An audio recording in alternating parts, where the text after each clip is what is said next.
It gives me great pleasure to welcome you all to our inaugural Citizen Conversation for Change. I'd like to warmly welcome our live audience as well as our online audience today. We've got a very special guest. I think we're all aware that on the 24th of January 2022, a new, fresh, modern, yellow baby was born. And today we have the privilege of hosting the president of the Citizen Coalition for Change, President Nelson Chamisa. Let's all give him a huge round of applause.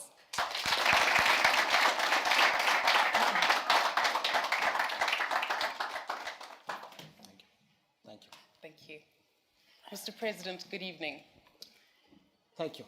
And congratulations on the birth of the new baby. The first question I want to ask, President, flowing from your 2022 agenda address, is how is this new baby different from the politics that we've been doing in the past?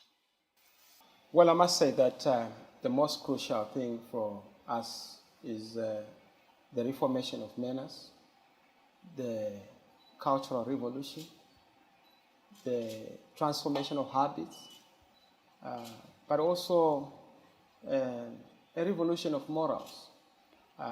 We know that the politics has been associated with more the emphasis of the South. We are retrenching the South so that we put the citizens at the center. The representation of citizens has been very weak. We have seen that accountability of members of parliament and councillors has been very unpleasant. So we are different in the sense that what we are emphasizing now is to emphasize the importance of the citizen over and ahead of just the politician. So servant leadership, values, accountability, consistency, but also integrity. You can't be elected to represent your stomach. You can't be elected to look after your own circumstances. You are chosen to represent people. Show that representation. You have to consider the citizens first. That's how it is different. So you see that we are going to crack the whip, particularly in the local authorities. And we thank God we have 0 MPs, 0 councillors. So we are starting on a fresh and clean slate. Thank you, Mr. President. From what you're saying, it's not as though we are just going to be an alternative to ZANU-PF, as we've said repeatedly, but it sounds as though we're going to be an alternative to the previous style of opposition politics as well. Have I understood that correctly? Indeed. In fact, we are not opposition. We are an alternative. Yes. And we don't want to be treated as opposition, because once you are called opposition, you start to behave as opposition. You even oppose progressive policies. We are an alternative. So it's a paradigm shift away from just disagreeing with the existing government. We must also be able to agree on progressive policies. But more fundamentally, we have to articulate the alternative paradigm, alternative policies, credible policies. We must be able to then articulate a credible program that is going to stand instead of the one that is existing. Thank you very much, Mr. President. Now, one of the key themes that came out of your agenda, Citizen Agenda 2022, revolves around the youth vote. Now, we all know that the youth vote is critical for a people's victory in 2023. If you are speaking to the young people who are here today, if you're speaking to your 18-year-old son, if you're speaking to the young artist who's sitting by the bridge as you described, what would you say to him or her about the importance of registering to vote? Well, I'll tell them that being young is not a disability. Being young is actually an opportunity to make sure that you change your country, to make sure that you make a difference. The energy you have, the opportunity you have, the knowledge you have, and the expectations you have can only be realized when you have unleashed choosing a government that you desire. And many have said we are not going to participate in politics. We don't do politics. We do hip-hop. We do urban groups. Dance hall. Dance hall. Let me tell you. Or we do R&B or reggae. Yes, you can do it, but politics will do you more. and you will not realize the beauty of dancehall, because politics affects the flourishing, productivity, or even success of whatever you believe in. So young people, this is your task. Register to Everybody vote. must register to vote. Thank you. Now, President, still on the theme of young people, one of the critical challenges the young are facing revolves around the right to quality and affordable education. Indeed. Now, we've seen the teacher remuneration crisis that's been sitting with us for at least a good 2 or 3 years. Indeed. What words do you have for incapacitated teachers and the parents of those who are concerned about how the education crisis is affecting their children? What do you have to say to them? The teacher is the conscience of society. The teacher is the source of civilization. In any country, the teacher is the compass to civilization. And because the teacher is so important, we must focus on the teacher, because everything stems out of a teacher. For us to have a president, I'm a product of a teacher. You are a product of a teacher. Even great parents, great fathers, great mothers are products of a teacher. Great pastors are products of a teacher. Ministers, MPs, but also bad MPs and bad presidents are a product of a teacher. So we must focus on really the upkeep of the teacher, because it's so crucial. It's the pivot. It's one of the fundamental pillars of building a great nation. There can never be a great nation without great teachers in classrooms, in schools, in communities. So is the citizen movement standing in solidarity with the teachers as they continue their incapacitation and their demands? It's not just solidarity in terms of action and statements. It's also solidarity in terms of having a concrete response to the concrete realities and questions that the teachers are facing. The teacher needs a decent working environment. Teachers need a happy salary. The first thing we have to do is to take back the teachers to their pre-2018 salary mark, over $500, not the peanuts we are giving. I mean, when you give peanuts, you get monkeys. Absolutely. And when you get monkeys in classrooms, guess what? You have violence in a society, in a nation. So we must really focus on our teachers to give them integrity, to give them dignity. But not just that. We also have to make sure that the quality of education is improved. How do you improve it? Make the teacher happy, to also make education happy. Now, Mr. President, you spoke of the pre-2018-2016 salaries. Teachers used to earn 540. I think now that's gone down to just over 100. A lot of them are earning just $3 a day. Not only that, Zimbabweans are now facing a record 49% extreme poverty, according to the World Bank, as well as record unemployment, something that you referenced in your Agenda 2022. In addition to this, the bad governance crisis has created a whole migration crisis in South Africa and the region. What will a CCC government do to alleviate poverty and restore the dignity of the Zimbabwean citizen? Well, I must say that we are promising a great transformation, a great promise based on the revolution that we want to unleash. But transformation is not just in words. Transformation is in infrastructure. Transformation is in how we do business. Transformation is in our culture, how we do politics. Transformation is also in putting in place thought leadership. Emphasize on the theory of change. The theory of the development that we want to put in place is to make sure that once we have the citizens at the center, we are not only going to unleash the fullest potential for our people, we are also going to get the best to unleash the best for the country. So yes, in terms of the economy, we need to stabilize the economy. We need to restore the rule of law. We need to make sure that the human rights situation is sorted out. We need to make sure that ultimately we reduce the anxiety and uncertainty in terms of policy making, so that people have predictability. I talked about currents changing anytime. You don't even know what is going to be the currents tomorrow. You know, Mutuli can just come and do something else. We don't want that kind of thing. We will unleash stability, consistency of policy, but more fundamentally, ease of doing business, security of investment, property rights have to be secured, but also creating an environment for business. Politicians must not be in business. Business people must be in business. The duty of a politician is to create a conducive environment for those in business to be in business. Thank you.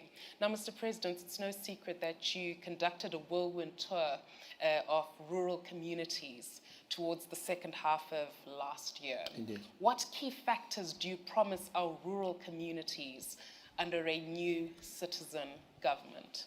I'm sure you're aware of what we call the DURA, which is development and urbanization of rural areas. We have even gone further. We have the MURA bit, which is the modernization and upliftment of those rural areas. And we are saying, where the people are, there's an economy. Let's go into the rural areas. Fundamentally, put in place pillars of civilization.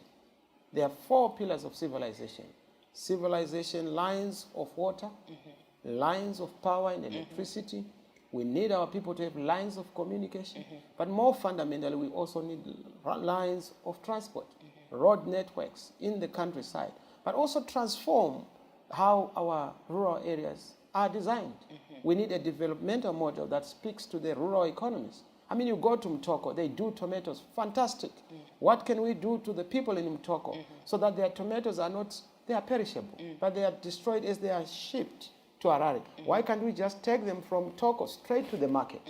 I mean, we go to Masingo, they do different sorts of commodities or products. Let's go and support them at that level. You go to Matabeleland, the Mpani worms. You go to the hardwood. A lot of things that are there. Fishing in Binga, you know. There's also even, you know, marijuana in Binga. You know, you can make a lot of profit out of that. President, you want to make the citizens high. I'm not saying you should smoke, you know, but I'm saying there is a lot of profit internationally if we are to tap into these local, you know, economies. That is what enhances the capabilities of our people. Wherever there's a people, there is commerce, there is business, there is activity, economic activity, and we must harness that and make sure that we build international brands out of it. Made in Zimbabwe, proudly Zimbabwe. We can do it. Look at Mazoe, you know, one of the best, you know, orange drinks. But look, what are we doing? It must be a global brand. Absolutely. But it's how we do it. Tanganda, you know, Katillo, you name it. So yes, the rural areas are our focus, and that is going to be our biggest issue. Not ruralizing the urban areas, but urbanizing the rural areas. Thank you. You know, boars have come into the urban areas. We want to chase them away and make sure that even in the rural areas, water is also piped. There's tap water. It's possible. They've done it in Botswana. Absolutely. They've done it in Rwanda. But it starts with understanding that policy making has to be done at a micro level. Look at what President Kagame is doing. Budgeting is done at a village level. That's where the priorities are. That's where people can monitor.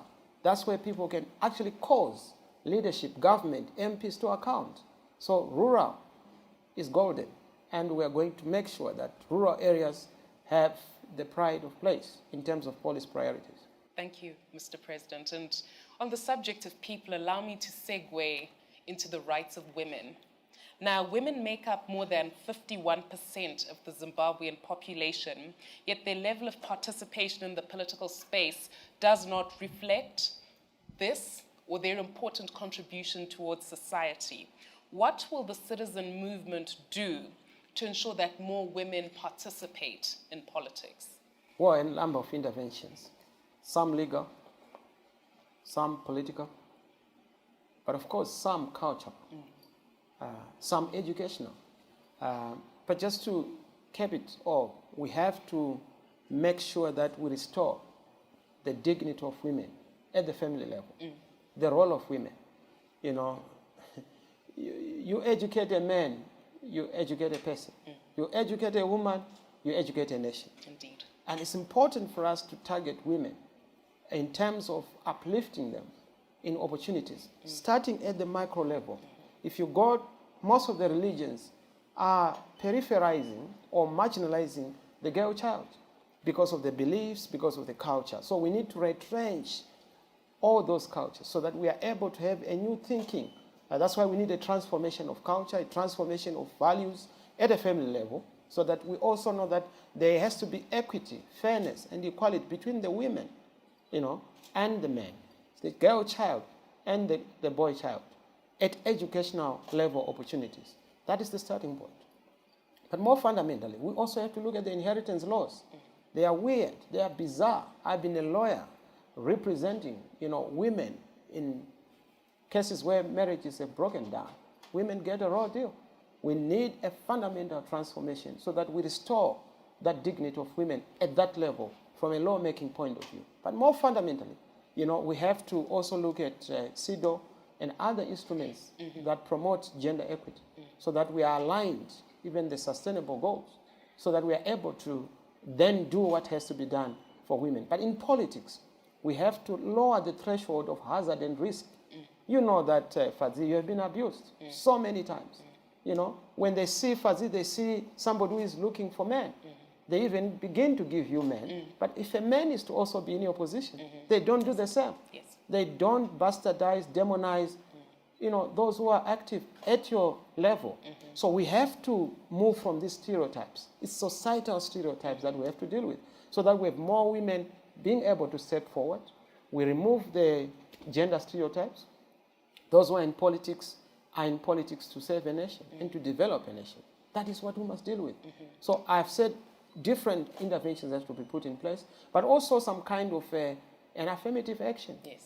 Not in a charity sense, but also in a clear sense to say, let's have more leaders who are women to represent, female leaders. Thank you. And that is how we are going to have a multi-sectoral intervention to make sure that women are part of the decision making. And so will the citizen movement have a gender parity policy? Indeed. In fact, we are considering, because we're still working on the Constitution, other institutions, our policies, our programs. Of course, we've refined on the values. At the appropriate time, we'll share our dream, our promise, and once we've launched. But we are also thinking of, doing away with the old structures that speak to the Women's League, the Women's Assembly.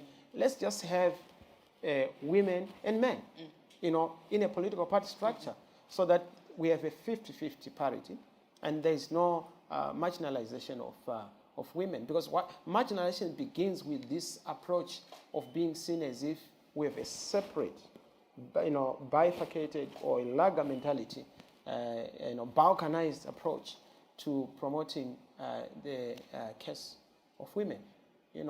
What we have to deal with ultimately is equality of all different genders. Now, Mr. President, on the subject of marginalization, the Gukurahundi genocide remains unresolved, and many citizens in various parts and provinces of the country feel excluded from the economy and from society generally. What do you believe needs to be done to unite the citizens? It's a fundamental national question. Historical injustices cannot be resolved by sweeping them under the carpet. We need to make sure that we place all our skeletons out of the cupboards and place them on the table, not for vindictive purposes, not for retributive justice or vengeance, but to make sure that we have rehabilitative and restitutive justice, making sure that we restitute those who suffered, but we are also very open about it. And you know that perpetrators can be the solution to this problem. There has to be truth-telling, there has to be accountability, but it has to be a bottom-up approach, not a top-down approach. Let's engage communities. Let's have community leaders, traditional leaders, members of the clergy, pastors in the various communities, in Matabeleland or all the areas where there's been this kind of a problem. Acknowledge that it was a genocide. Acknowledge that it's something that is undesirable going forward. Because, acknowledgement is part of the healing, but it's also part of the repentance. If you don't acknowledge your sins, you can never repent, because otherwise sinning becomes a fashion. So we have to avoid this whole thing of trying to bury things, doing it secretly or Nicodemously. So let's approach this elephant in the living room openly and say what happened, truth-telling, reconciliation, draw a line in the sand, this far and no further, so that we don't repeat problems and mistakes of the past. Thank you, Mr. President. Now, on that subject of wrongs that have been done against the citizens, we have the big fat elephant in the room, the Zimbabwe Electoral Commission. Now, as we march to what you describe as a historic 2023 election, what steps has the Citizen Coalition for Change taken so far to hold ZEC to account, especially as regards the tainted voters' roll? ZEC must not be Zimbabwe election criminals, but Zimbabwe Electoral Commission. Yes. That is independent, that is accountable, that is impartial, that does not, a referee who doesn't throw the whistle away to join the other team. Like we see, they do the bidding for ZANU. They don't understand that the Z in ZEC does not mean ZANU. It's Zimbabwe. And Zimbabwe is bigger than a political party. We are all Zimbabweans. There must be a fair referee. In fact, they hold the keys to stability in this country. If they don't treat this issue of elections in a free, fair manner, they are setting this country on a path of instability. So yes, they have to be professional, they have to be accountable, but we must also audit the commissioners in their behavior. You know, some have received funds, some have received certain trinkets, they are also getting certain benefits that make them unable. Once you are corrupted by receiving certain trinkets, you can't think and act professionally. So that has to be dealt with so that the professionalism and independence of the commissioners is enhanced. But also, you know, have to look at the technical stuff. Some of them are still serving in government.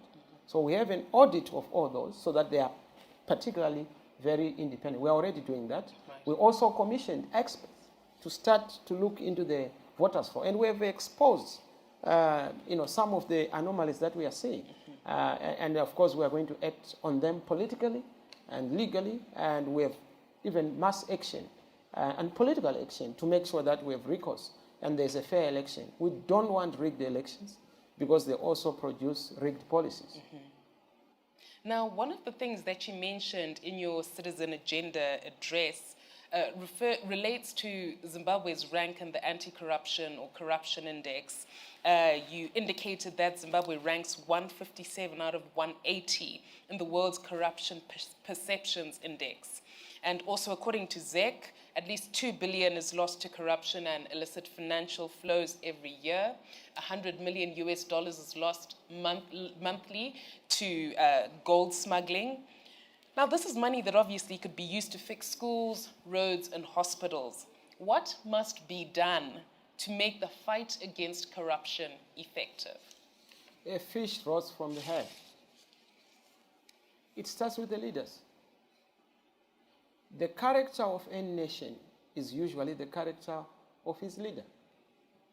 The character of any family is usually the character of the head of that family.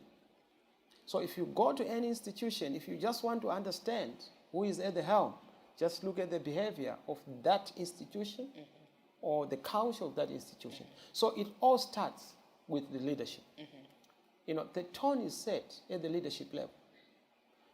You know, you can't tell others not to be corrupt when you make it your daily bread and your fashionable daily diet, you know. So it's important for the leadership to saw the difference and to act decisively.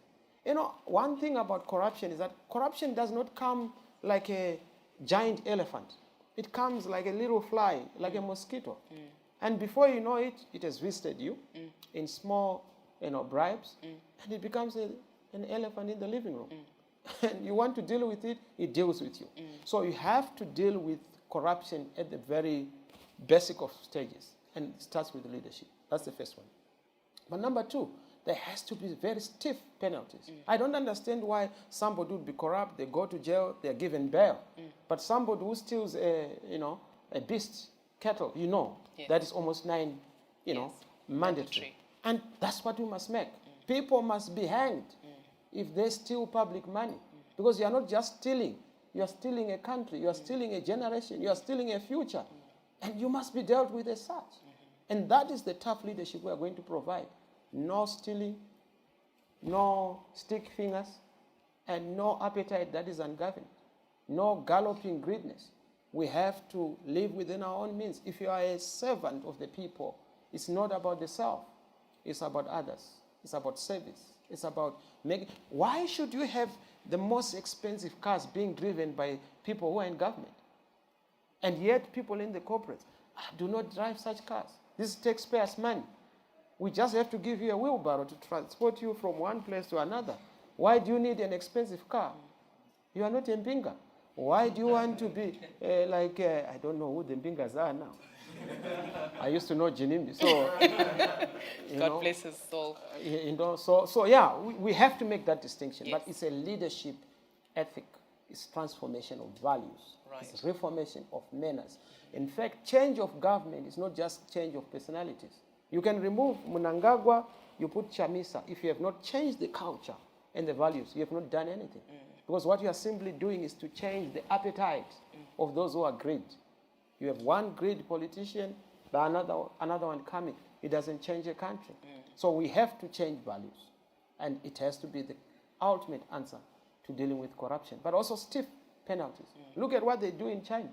You go to other countries, they actually write by the airport to say that if you have this gift in wanting to ask for state resources secretly, please go back because you'll be punished heavily. That should be the way. Here in Zimbabwe, we have to draw a line in the sand. Heads have to roll. Thank you. Now, Mr. President, the last question I'm going to ask before I open it up to our live audience is about business and transformation. Now, Mr. Mnangagwa promised to open Zimbabwe for business. All indicators show that he has failed. What is the movement doing or going to do to gain the support and trust of the business community? The business community ultimately has to be at the center of decision making. You can't make these decisions on behalf of the business. Mr. Mnangagwa promised that Zimbabwe will be open for business, but people have to pay bribes in order for them to have access. And it has been said by MPs, by people even from ZANU-PF itself. It shows you that there's a fundamental problem. What we need going forward is to engage the business sector to do what they know best, which is to be in business. And all we have to do is create a conducive atmosphere. Look at Lee Kuan Yew, how he transformed Singapore. He had to create a team and an army of business people who understood the vision that the political leadership was articulating. Look at Mahathir in Malaysia. That's how it is done. Roosevelt in the United States of America, Churchill, even Thatcher, Tony Blair.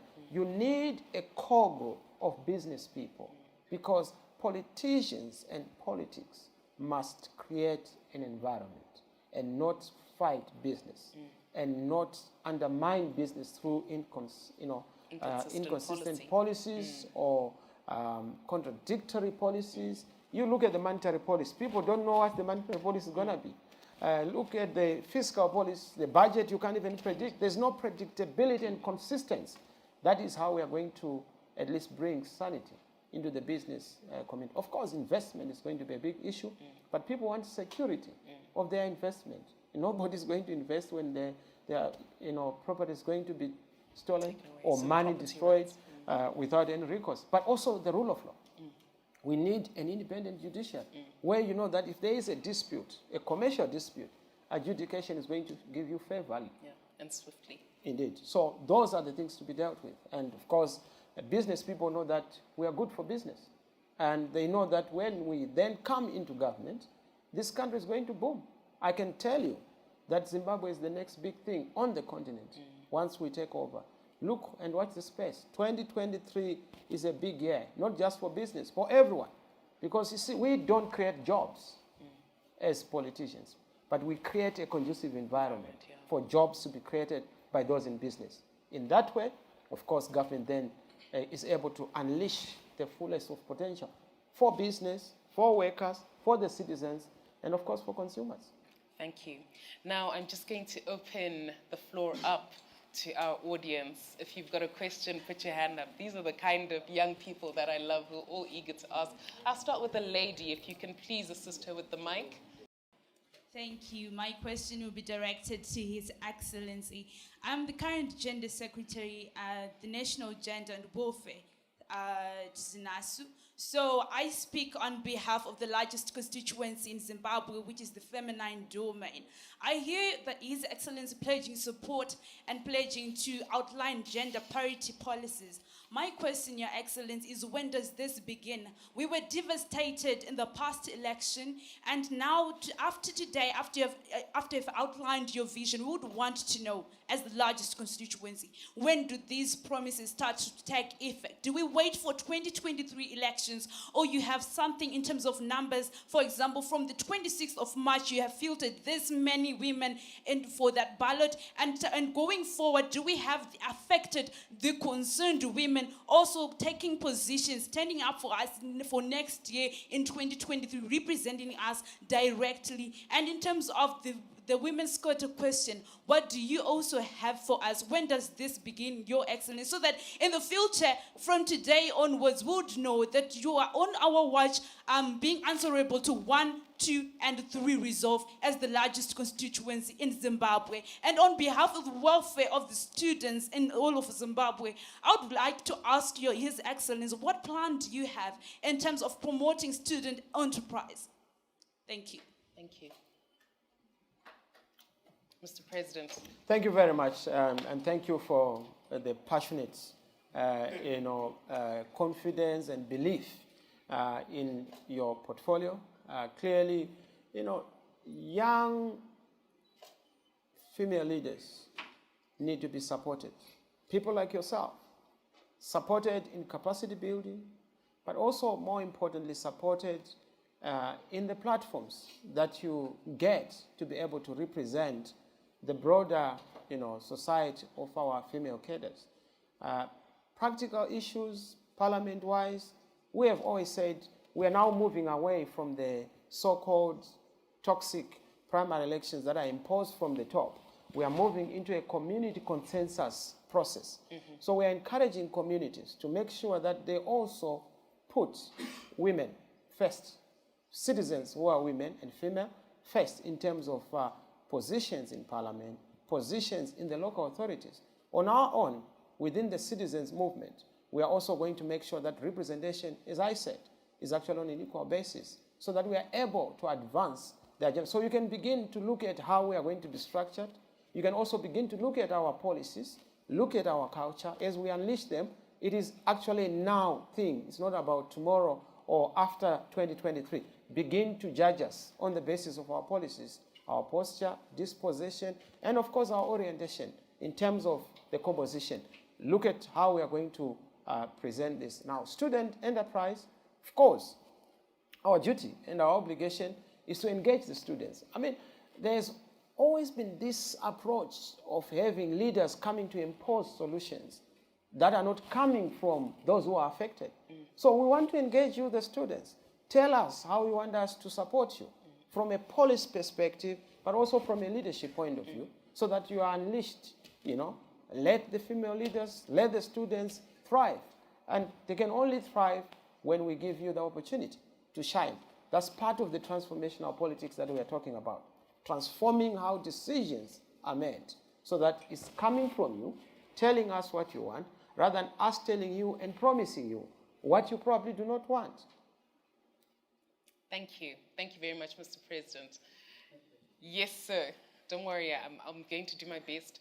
Just a quick question. I'm sure we must have another session. Yes, we definitely will have another session. These young people are so eager. Yes, sir. Okay, thank you very much, Advocate Fadzemai, for giving me this opportunity. My question is directed to our visionary, His Excellency, President Nelson Chamisa. As the youth, we are more passionate about change, and we are ready to define, decide, and defend our future. But my question is, I just want to quote Thomas Sankara. He once said, a soldier without ideological clarity is a potential criminal. We as the youth, we don't just want to be supporters. We want to be the ambassadors of Citizens Action for Change. What we need is that ideological clarity. We want ideological school, ideological classes that are initiated by Citizen Action for Change. We want to be mentored by Citizen Action for Change leaders, so that when we speak with one voice. When I speak, people hear President Nelson Chamisa. When my colleague speaks, people must hear President Nelson Chamisa. So that's my first question. My second question, nowadays, elections are now data-centric. We need data scientists. We need technology so that we can win 2023 election. Elections are not just about the outdoors, but indoor is more important than outdoor.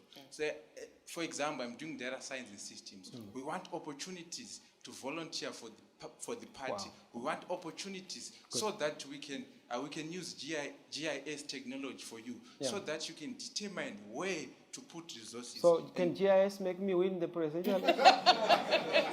Yeah, please, let's talk after this. Thank you. So we can be the ambassadors of that. So I realize that most of the students, most of people are volunteering to register people to vote, but we want to volunteer in a certain way, and we want to be the ambassadors of this movement. So thank you very much. Thank you so much. Those are basically comments. I'll ask the president to just respond briefly to those, and then I'll take the last question.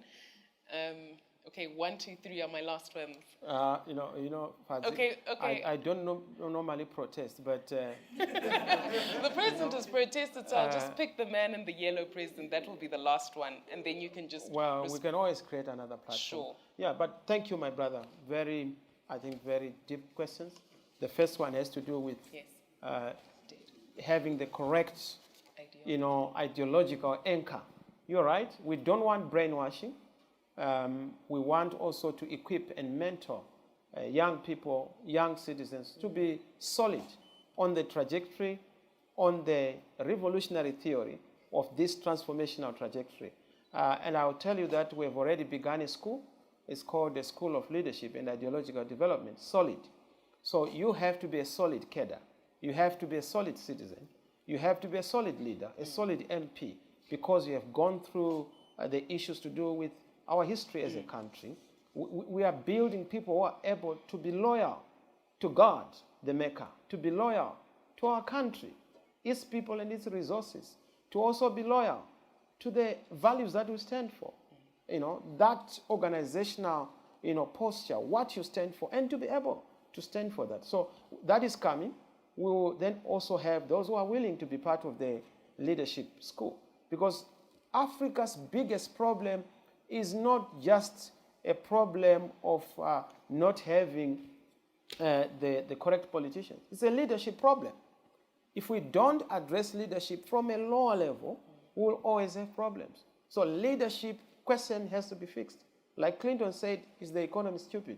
In Africa, in Zimbabwe, is the leadership stupid? So we have to make sure that we deal with the leadership issue, so that we are able to breed leaders from students, breed leaders from young cadres, breed leaders at various levels, at church level, in communities, in the civil society. We must just have 100 flowers blooming of leadership. So that's the first one. The second one has to do with technology. Powerful point. And in fact, it's something that we are willing to then embark on. The citizen movement and the citizen philosophy is about the citizen. Volunteers coming with their various competencies. We have builders, come and build for change. We have farmers, come and farm for change. We have thieves, come and steal for change. So any competence you have, I also know that from other areas we have witches. Please bewitch those who stand in the way, of change.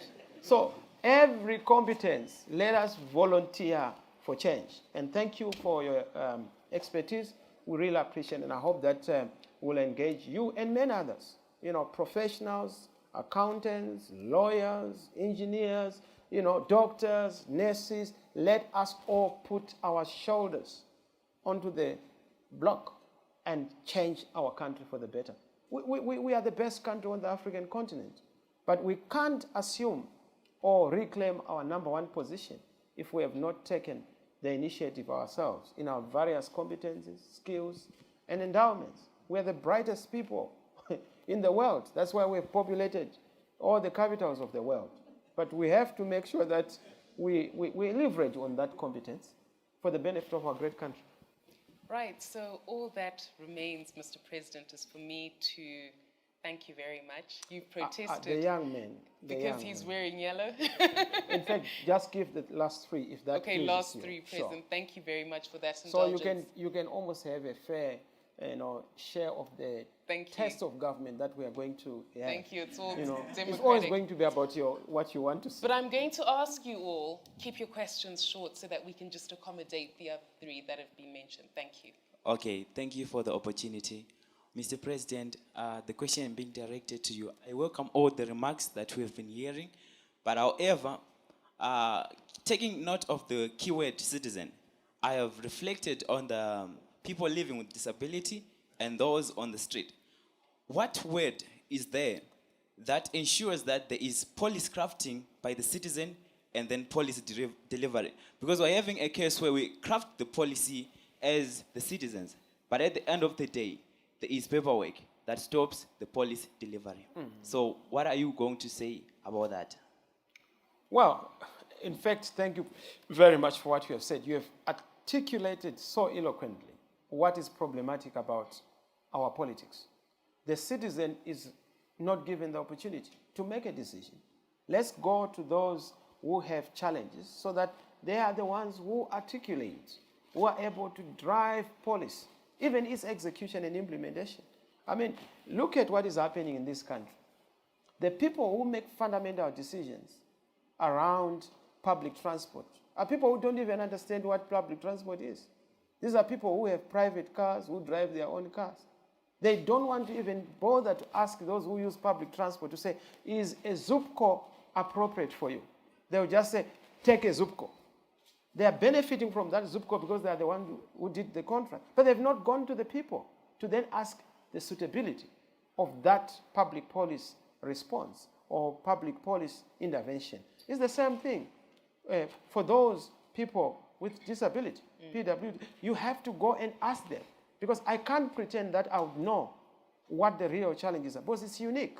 Unique in formulation, but also unique in execution and implementation. So we must engage the citizen at the center. Yes. Citizens who are in those unfortunate circumstances are the ones who must give us the policy prescription. Thank you. Yes, so you're wearing red, but I'll allow you. I think you are colorblind. That's not red. Okay, it's pink. I know you It's don't fine. like red, but no, that's not red. Thank you, Mr. President. My question is, we've heard a lot about CCC and the Citizens Coalition for Change, but I think the citizens also want to know why they should vote for you at a personal level, not just about the Citizens Coalition, Sure. but you as an individual. What makes you the right candidate for this particular job? Do you also doubt that I'm the right candidate? No, not at all. Thank you very much. I really appreciate it. And I did say that to intimidate you. But just to say that, thank you for that very kind question. I think when people are voting, they are not voting for personalities. They are voting for values. And I would say that the contest between myself and others, Mr. Mnangagwa included, is actually a contest between values. And I think you know the values I stand for. Clear, clean, accountability, no corruption, democracy, giving citizens their respectful place, their dignity, their responsibility and authority, allowing people to have their way and say. That is what makes us different. I mean, one thing I can assure you, and why you should vote for us, is that when Mr. Mnangagwa and his party become opposition, we will never deploy the police against them. We will never use riot police when they demonstrate. When they hold their rallies, they will be free to hold their rallies. When they attack us, they will not be in prison for attacking us. That we assure you. We will never hire, tear smoke or canisters or order, button sticks against human beings. That will not happen. There will be freedom. There will be justice. You can be sure that as students, you will have an opportunity to also enjoy not just academic freedom, but the autonomy, of tertiary institutions, so that you are able to have intellectual inquiry in an environment where you are free, where you are able to exercise your intellectual talents. That we can assure you. You will also be able to have education not being the preserve of a few who are rich.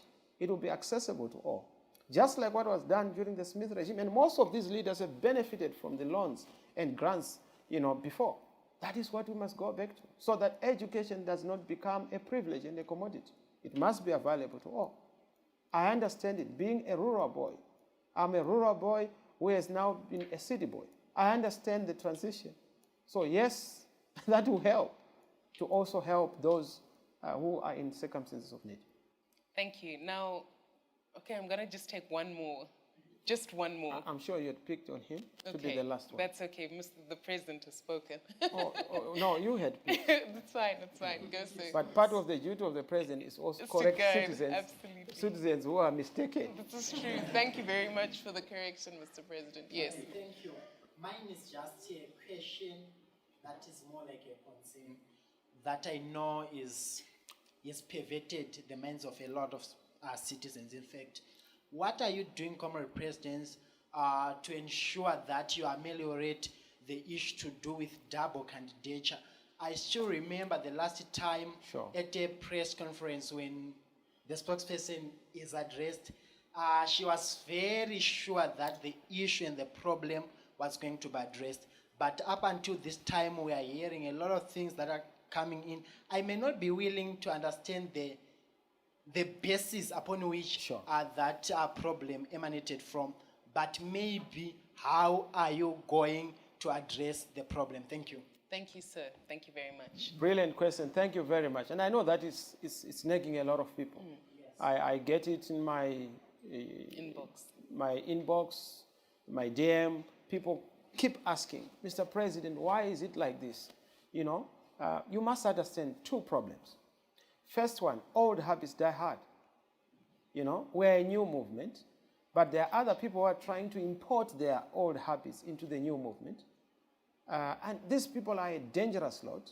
We are doing everything within our power to make sure that either they exercise and take off their old habits or we discard them. So that is the first thing, because you know that when you start something new, you have a new vehicle, people still want to jump onto that vehicle to contaminate it.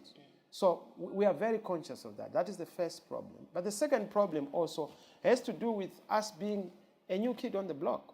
We still have teething problems, you know, because we are so loved and people are so willing to represent this new baby in parliament, in local authorities. There's always going to be that kind of, glitches administratively and technically, as has been the case.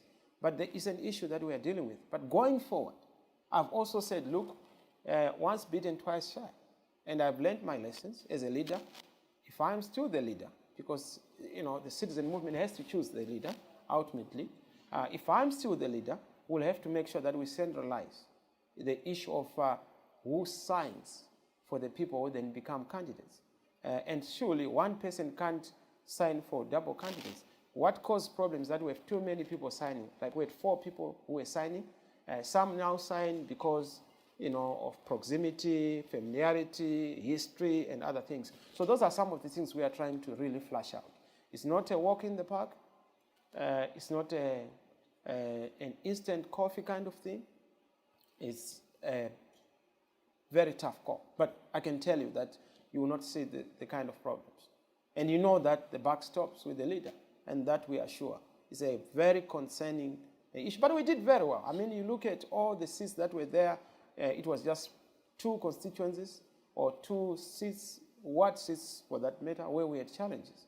But it's something that we are dealing with, and I've told the leaders who are responsible to deal with the issue and to make sure that at times you don't wash your dead linen in public, but I can tell you that the dead linen is being washed, but in private. And what we give you is obviously the clean linen. Thank you. Mr. President, I think I speak on behalf of all the young people here and all the people who've joined us online in saying thank you very much. This has been a fruitful conversation. We strongly hope, as the people who believe in the movement and who want to champion the cause of citizen participation, citizen engagement, and citizen leadership, that this will be the first of many. And you will continue to put us, the citizens, first in terms of your engagement. Thank you very much for your time. Thank you for the address. And I believe it behoves us all as young people, as citizens, to play our part. It's not a question of throwing President Chamisa in the front of an army tank to save Zimbabwe. It's really the responsibility of each and every one of us to stand up, to ask the tough questions, to speak, and most importantly, to act for change in 2022. Good evening, and thank you very much. Thank you.